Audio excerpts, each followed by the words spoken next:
અમેરિકામાં રહેતા senior citizens માટે 2027થી ડ્રગ કવરેજ મોંઘું થઈ શકે છે, કારણ કે ટ્રમ્પ એડમિનિસ્ટ્રેશન બાઇડનની સરકારમાં શરૂ થયેલા એક પ્રોગ્રામને બંધ કરી દેવા માંગે છે. આ પ્રોગ્રામ હેઠળ ફેડરલ ગવર્મેન્ટે 2025-26માં હેલ્થ ઇન્સ્યોરન્સને બિલિયન્સ ઓફ ડોલર્સની સબસિડી આપી હતી, જેનાથી મેડિકેરના લાખો લાભાર્થીઓનું ડ્રગ પ્રીમિયમ ઓછું રહ્યું હતું. આ સબસિડી સમાપ્ત થતાં જ આવતા વર્ષથી સિનિયર સિટીઝન્સને ડ્રગ કવરેજ માટે વધારે પૈસા ચૂકવવા પડી શકે છે. અમેરિકામાં કોસ્ટ ઓફ લિવિંગ વધી રહ્યું છે, તેવામાં જો મેડિકલ ઇન્સ્યોરન્સની કોસ્ટમાં વધારો થયો તો રિપબ્લિકન્સને મિડટર્મ ઇલેક્શન્સમાં રાજકીય નુકસાન પણ ભોગવવું પડી શકે છે, પણ ટ્રમ્પ તેના માટે કદાચ તૈયાર લાગી રહ્યા છે. એક અંદાજ પ્રમાણે સબસિડી ખતમ થતાં જ લાખો લોકોને ડ્રગ પ્લાન્સ માટે હન્ડ્રેડ્સ ઓફ ડોલર વધુ ચૂકવવા પડશે, પણ આ વધારો કેટલો હશે તે અંગે કોઈ સ્પષ્ટતા નથી થઈ શકી. Centers for Medicare and Medicaid સર્વિસીસના એડમિનિસ્ટ્રેટર ડોક્ટર મેમેટ ઓઝે આ અંગે સોશિયલ મીડિયા પર એવું જણાવ્યું હતું કે ઇન્સ્યોરન્સ કંપનીઓને સબસિડીની જરૂર ન હોવાથી તેને સમાપ્ત કરવામાં આવી રહી છે. તેમણે એવું પણ કહેવું હતું કે દરેક મેડિકેર બેનિફિશિયરી પાસે ત્યારબાદ પણ લો કોસ્ટ પ્લાન્સના ઓપ્શન્સ અવેલેબલ હશે અને પ્રીમિયમમાં જે વધારો થવાનો છે તે પણ મોટાભાગના બેનિફિશિયરીઝ માટે $10થી પણ ઓછો રહેશે. તેમણે એવો પણ દાવો કર્યો હતો કે બાઇડનની સરકારે જે અપ્રોચ અપનાવ્યો હતો તે અસ્વીકાર્ય હતો, કારણ કે તેના હેઠળ ટેક્સ પેયર્સના બિલિયન્સ ઓફ ડોલર્સને મોટી ઇન્સ્યોરન્સ કંપનીઓને સબસિડી પેટે ચૂકવવામાં આવ્યા હતા. જોકે સબસિડી સમાપ્ત થતાં કેટલા લોકોને વધુ પ્રીમિયમ ચૂકવવું પડશે અને તે કેટલું રહેશે તે હજુ સુધી સ્પષ્ટ નથી થઈ શક્યું. અલગ અલગ પ્લાન્સ અનુસાર પ્રીમિયમની રકમ પણ જુદી જુદી હોઈ શકે છે અને લોકો પાસે નવા પ્લાન ખરીદવાની પણ ઓપોર્ચ્યુનિટી રહેશે.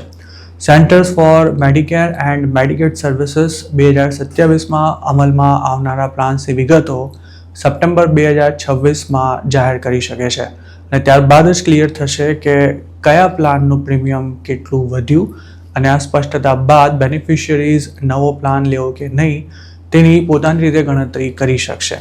આ પહેલાં વોલ સ્ટ્રીટ જર્નલે પણ પોતાના એક રિપોર્ટમાં જણાવ્યું હતું કે ટ્રમ્પ એડમિનિસ્ટ્રેશન આ સબસિડી સમાપ્ત કરવા જઈ રહ્યું છે.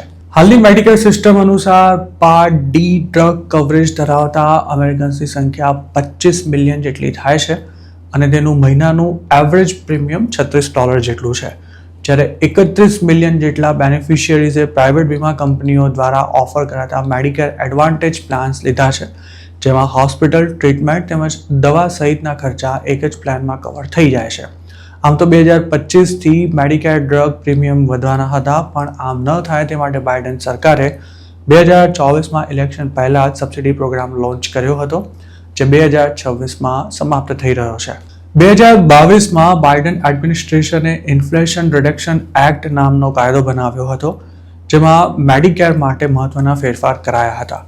તેમાં સૌથી મહત્વનો ફેરફાર એ હતો કે કોઈપણ મેડિકેરના બેનિફિશિયરીને પ્રિસ્ક્રાઇબ્ડ દવાઓ માટે એક વર્ષમાં વધુમાં વધુ $2,000 જ પોતાના ખિસ્સામાંથી ચૂકવવા પડશે.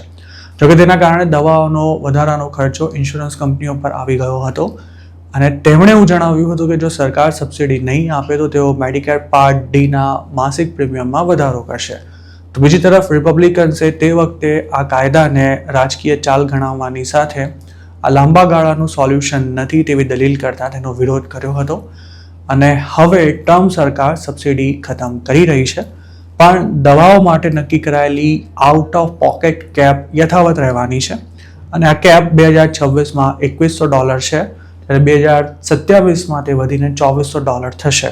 આમ તો ટ્રમ્પ છેલ્લા ઘણા મહિનાથી એવા દાવા કરી રહ્યા છે કે તેમની સરકારે વજન ઓછું કરવા સહિતની દવાઓની કિંમત ઘટાડવા માટે જે પ્રયાસો કર્યા છે તેનાથી રિપબ્લિકન્સે મિડ ટર્મ્સ જીતવામાં ખૂબ જ આસાની રહેવાની છે. તો બીજી તરફ ડેમોક્રેટિક પાર્ટીએ સબસિડી ખતમ કરવાના નિર્ણયનો વિરોધ કરતા એવું જણાવ્યું છે કે ટ્રમ્પ અને રિપબ્લિકન્સ થાય તેટલા પ્રયાસો કરી હેલ્થ કેરને અને ખાસ તો તેને સિનિયર સિટીઝન્સને માટે અનઅફોર્ડેબલ બનાવવા માંગે છે.